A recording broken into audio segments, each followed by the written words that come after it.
Welcome to another session of Storytelling with Benson at the studios, the stables in Noordhoek. I'm very happy to have a guest with me today, and we all know him as Pastor Shaddie. I've got a ton of questions to ask Pastor Shaddie, but first thing, how are you doing today? Hi Benson, I'm very good. Thanks for asking. How are you? It was wet last night. Thanks for having me. Yeah, thank you. It was 12, there were 12 moles last night, which is a bit awkward though, because I kept lying in bed thinking about my chickens and my pig, whether they were waterproof. And I don't know why I was thinking about it, but I couldn't sleep. How was your night?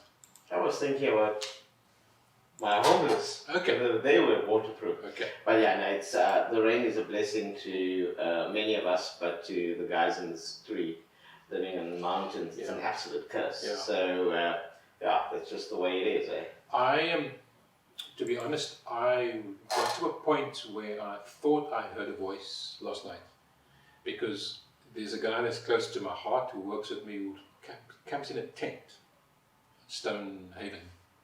So when it rains badly, he comes and asks if there's a space on site. So the last time he came, we organized something, but this time I was I can't sleep when I know that could possibly be happening. I want to, you've been operating in your calling. You've stuck to what you think God has given you to do. For those who don't know what you're doing for the Valley, how do you summarize it? Sure. How much time do you have? As quick as possible. Well, I run a community kitchen in Simonstown that takes care of the vulnerable, the destitute. Okay.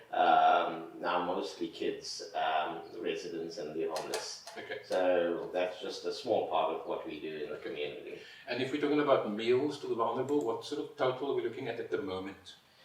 So it fluctuates. I remember back in what is it, the 26th of March, when we started the COVID intervention plan, in particular for meals. We started off with the homeless. We sent them to Strandfontein, and then after that the city of Cape Town asked us to feed 70 kids at radio. And so the very next day we prepared food, and when we got there it was 175 kids. Wow. And then the second day it was 450 kids. That's a jump. And yeah, it was a jump. That time we were cooking from our home, 200-liter pot of food, and a group of volunteers supported the move, and we were doing sandwiches and boiled eggs and all the other stuff for 450 kids at radio. And you know, the numbers went down and went up as the lockdown levels changed. But right now, directly or indirectly, we feed just over 1,000 people per day. Per day? 5 days a week. Wow. I'm tired just thinking of it. Cooking that many meals of, and how long for about a year? For as long as the lockdown has been. Yeah, 18 months. I think the most number of people we fed from our kitchen was 3,500. And that's when you have 8 200-liter pots cooking on 8 high-pressure burners, and about a couple of 100 liters of pots on low-pressure. And what is the moods like? I mean, I've been in the kitchen once or twice, but are people happy when they're stirring? Do they sing a song? I can imagine it being Yeah, you know, we have amazing volunteers, and they persevere through the time, and you know, they just do it because they're passionate about what they do.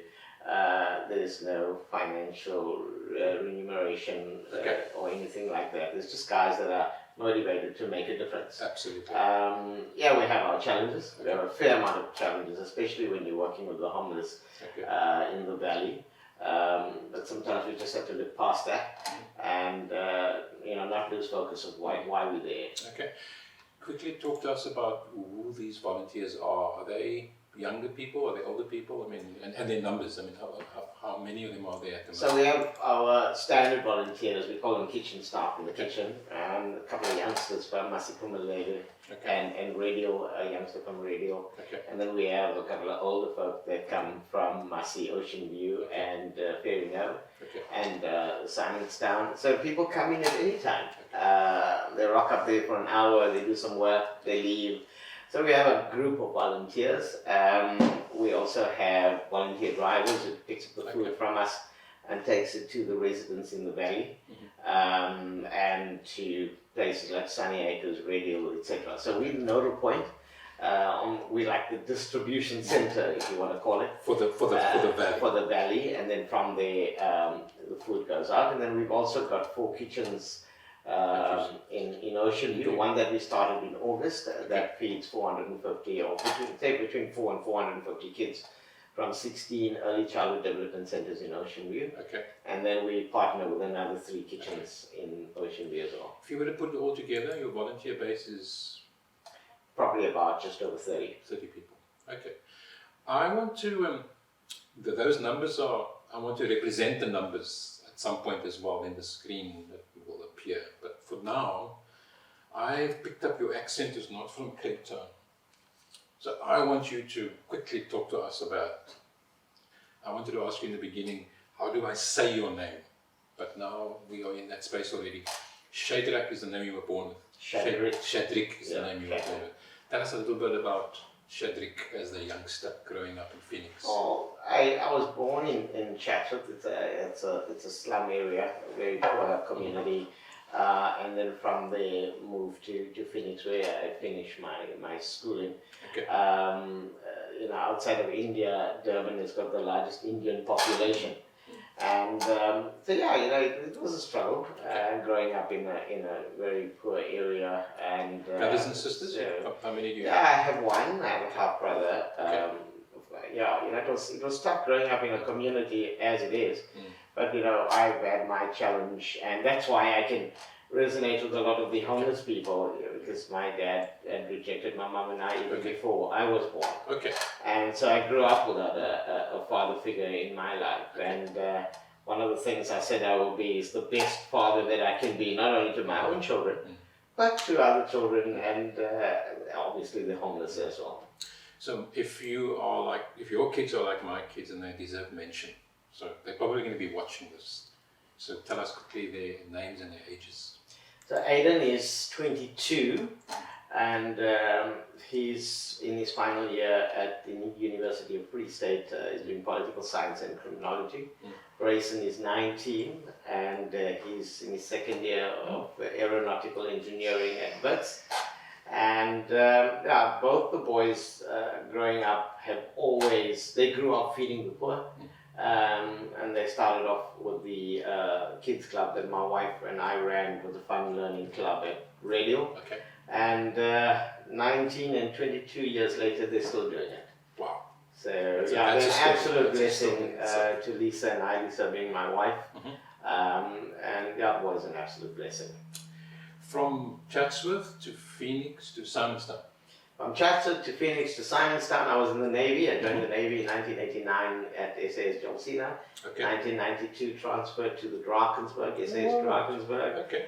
And Drakensberg, very close to my heart, because I sailed on that ship for about 7 years. Oh, wow. Met my wife on the Drakensberg as well. Okay. And my wedding was on the Drakensberg. Is the SS Drakensberg the ice-breaking one? No, it's this supply support vessel Supply for the support Navy. for the okay. And so you then so Chatsworth, Phoenix, then Simonstown, and that's how you ended up. That's how I ended up here. Because of work. Because of work. Now Because of calling.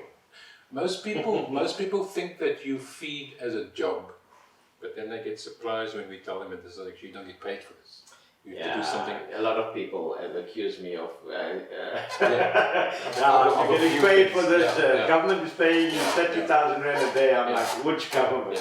So quickly dispel that myth there. What do you do besides feeding? There's other stuff. So I work for the Raymond Ackman Golf Academy at Naval. We're an after-school support system for kids students from Ocean View and Masipumalele. And we focus on academics, and we bridge the gap, or should I say the void, in the educational system. And it's also a life skills program, and then they do a little bit of golf, but it's not about golf, it's about the academics. And then we have, that's about 23 kids, and then we have about 35 alumni who's in universities all over the country. And this is that's my paying job. That's your 9 to 5. Yeah. 5 days a week 5 days. from Clovelly. That's right. Just in case people accuse you of doing other stuff. Let's go down to the accusers, the ones that you feed. It must be tough, the things that you get. Yeah, you know, I have a board who's active behind the scenes, but you know, when you, as the executive director of the organization, and we don't have an ops director, so I'm executive director. I'm just titles, but basically I'm the boy. I'm the boy. So I do all the purchases, the allocations, the menu plans, the distributions, and everything else, and then I do some of the cooking as well, and kind of make sure that you know all our, I hate to use the word, but it's a word commonly used now, clients get a decent meal. We have a good thing in the kitchen where I believe that whoever cooks the food tastes the food before it goes out. So if you are happy with your meal, then you send it out. If you're not happy, you make it right before you send it out. So yeah, so basically we run the kitchen and we make sure that everybody gets their supplies. And so we also look after the homeless in Simonstown and the homeless in Fishhook as well. Okay. The Simonstown homeless and the Fishhook homeless is a story on its own. Some of it's the same people and some of them are unique. And this question is a difficult question, but it's leading somewhere. So I'm just going to ask the beginning of it. The worst thanks that you've got from someone who you chose to feed from. Well, there's so many. I could write a book. But I think, we want to settle on know, we on Simonstown Main Road, and you have the homeless walking up and down all the time. And I think for us, it's the worst thanks is when you come against the kitchen staff, where you curse or swear or use atrocious language on the staff who leave their families and they spend 6 to 7 hours a day cooking in that kitchen. And I get really angry when people, take out their frustrations on our kitchen staff who's doing it for them. You prefer them directing at you. You can. I can handle it. We've worked with the homeless for over 20 years, so I kind of know how to deal with it. But these guys, they just look at them and so they get hurt. I think I built kind of immunity and a resistance to the insults and the accusations and allegations and the language stuff that goes with it. So it frustrates me when people take over, try to come and demand stuff, because nobody's entitled to anything. So what we do is purely because, as you mentioned, it's a calling. As from a Christian perspective, we call to feed the sheep and lamb. And Jesus speaks and he says, the poor will always be amongst you. So if we can make a difference to the poor through one hot meal per day, then why not? But don't take advantage of the system. Don't demand or don't be abusive to the kitchen staff. It's easy to focus on that one bad apple, one bad sheep. But there are some success stories as well. Some guys who thank you, some guys who walk around with you where you've seen that the feeding is not just about the food, but it's about a life changed. You want to pause on that quickly and just tell us about some success stories? There's a lady in Redhill, and I don't want to mention her name, and every time she gets a cooked meal for her children, 100 and odd children in Redhill, because there's different camps, she on the group, she says, thank you so much for the food, the kids really enjoyed it. So I think that gratitude means a lot, and recently more and more people have been saying, thank you, the food is good. If the food is bad, tell us the food is bad, which is very unlikely though. But it's those compliments that makes a difference. And sometimes you have, there's a couple of homeless people who walk past the kitchen and they'll pop in and say, oh, thank you for the food. It was awesome last night. Spontaneously. And spontaneously. And it just makes you feel. It just makes the kitchen crew feel really, really good about it. Fantastic. I want to go into the space of a business owner who has a business in Simonstown, whether it's a restaurant or an antique dealer, and they're front of the stoep area. And it's now become a bedroom because of the situation. And it's a difficult space to be in because it's happening all the way from Cape Town. It's affecting all of us. As soon as we close our doors, somebody sleeps there. Can we speak into that space of how do we help business and help that homeless person occupy that same space, given the fact that there's a policy that deals with homeless, that deals with the issue? I'm not sure. I haven't delved deeply into the policy document, but maybe you can just help us there. As a business owner, what are the options? So you're talking about the bylaw here? The bylaw, yeah. So, just to let you know that it's not only the Cape Metropole it has. This is a global pandemic. Okay. You know, there's more homeless people. Homeless is it's not a global thing. Yeah. So we're in the streets of New York to deep Africa or wherever. So, and yeah, you know what? The homeless will seek shelter in a place where they feel comfortable, where they feel, you know, they're not threatened, or there's no nobody going to come and rob them or assault them and something like that. And if you look at the Valley in particular, it's a safe haven for the homeless people. If you go to Claremont, Wynberg, Cape Town, even under the bridge in Newsomberg, it's a little bit more dangerous there because, you know, it's other people that come and they rob homeless people who already have nothing. So I actually read that bylaw a couple of times, and I'm excited. Okay. You think it's an improvement? I think it's amazing, and the reason why I think it's amazing is because now we can hold the City of Cape Town accountable. Because they're saying we'll give you an option to be rehabilitated or to be placed in a shelter.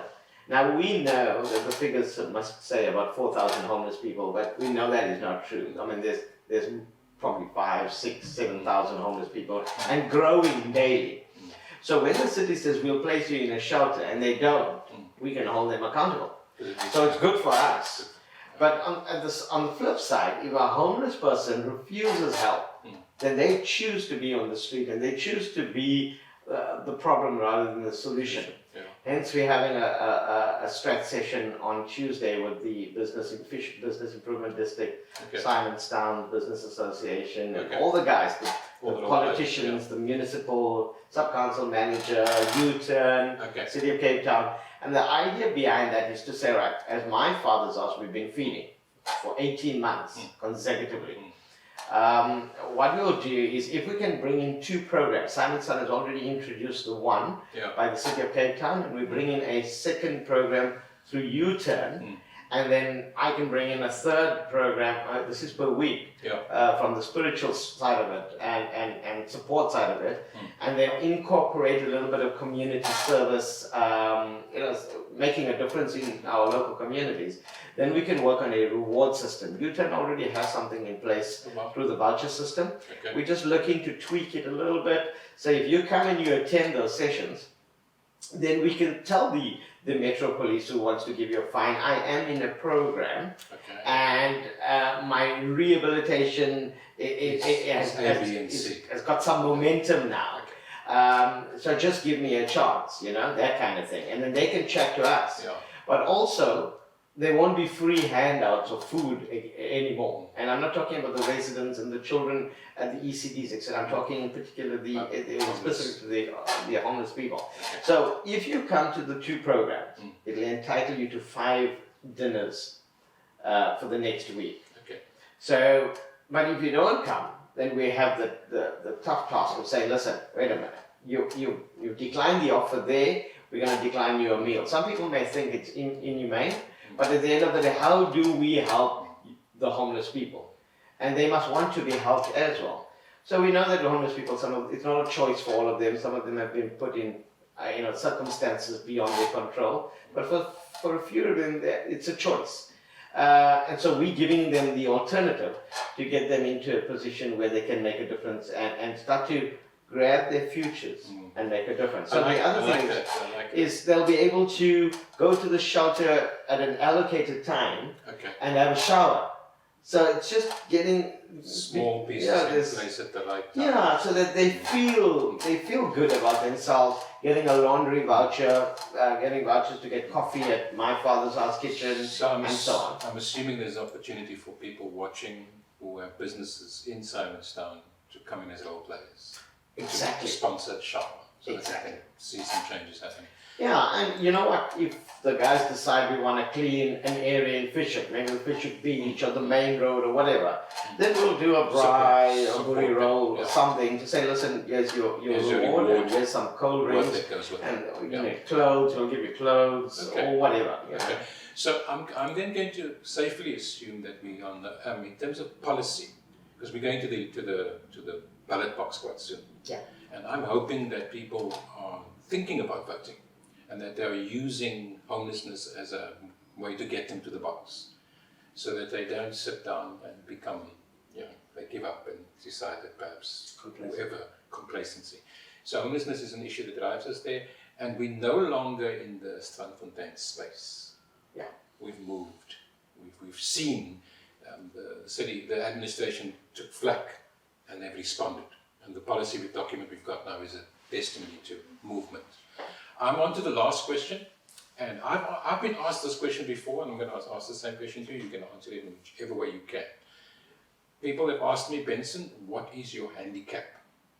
And I've said to them, they've asked it to me in various ways, and I've said to them, I used to stutter. And then they said to me, no, you're lying. And I said, well, you asked me what my handicap is, and I told you. I've managed it. I've spent a lot of time trying to work it out. I'm going to shoot the same question at you. Do you want to tell us a little bit about this one or two things that you find that could be considered a handicap? And then from handicap we go on to the golf course. What is your real handicap? So we're not talking golf handicap now, right? We're talking about both. So you can choose to answer. Leave the golf handicap for now. Okay. I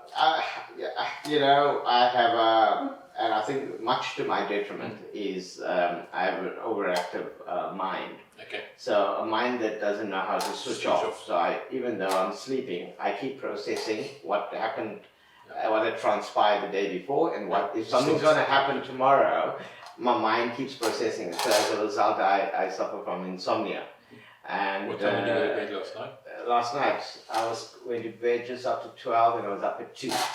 So how many hours sleep did you get last night? Probably about an hour and a half, maybe. Are you going to nap later?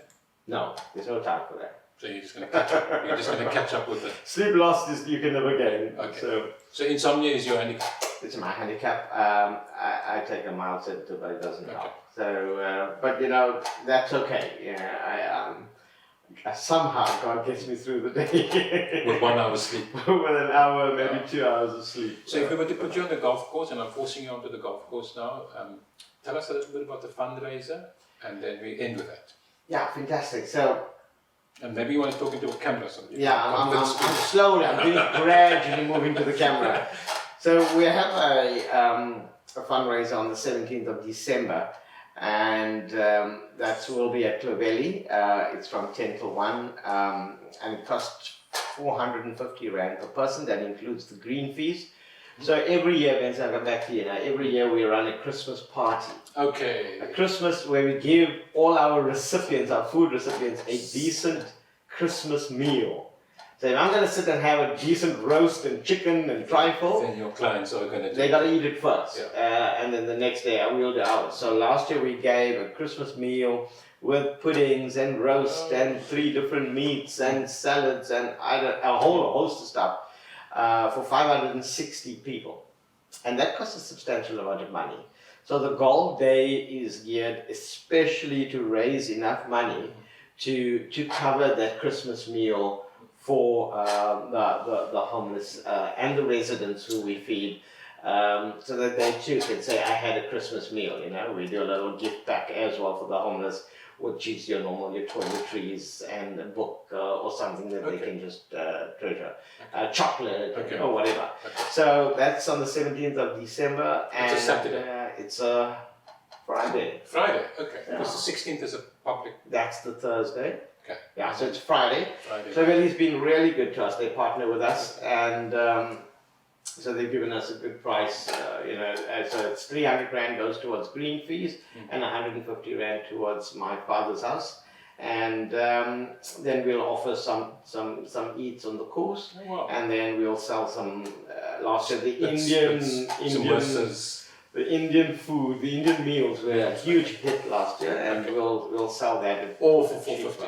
All for 450. Don't have to pay the Indian as well. We just once. You've got to pay for your food. Got to pay for the food as well. So 450 doesn't include the meal. No, it doesn't. But it includes the activations on the course. Okay. So you'll have different sponsors on the day as well. I don't know if you have any last things to say, because one of the last things that I want to say is that some of us sitting here and those of us listening, we don't all play golf.